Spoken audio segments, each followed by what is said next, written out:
অনেকে বলেন আলেম ছাড়া বাংলা হাদিস পড়া ঠিক না, এটা কতটুকু সঠিক? এটা হলো ফেরাউনের কথা। ফেরাউন তার আল্লাহ দাবি মানার জন্য সব মাদ্রাসা বন্ধ করে দিছিল, কথা বোঝেননি?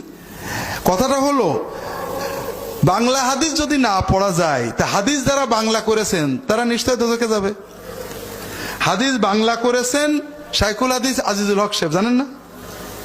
উনি তো সবার আগে দোজখে গেছেন। হাদিস যে বাংলা করেছেন এটা কি আলেমদের জন্য?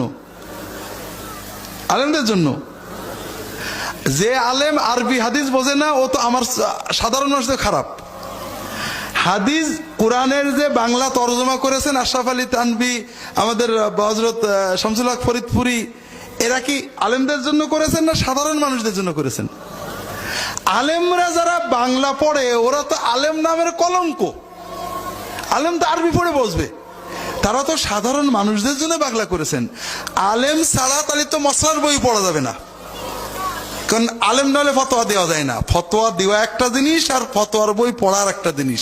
তফসির লেখা একটা জিনিস, তফসির পড়া আর একটা জিনিস। হাদিসের ব্যাখ্যা করা একটা জিনিস, হাদিস পড়া একটা জিনিস। আপনারা অবশ্যই অবশ্যই নবীর কথা পড়বেন, তবে মুফতি হবেন না। নবীর কথা পড়ে হাদিস পড়ে যে মনে যেটা আসবে আলেমদের কাছ থেকে বুঝে নেবেন। কথা কি বুঝতে পেরেছেন?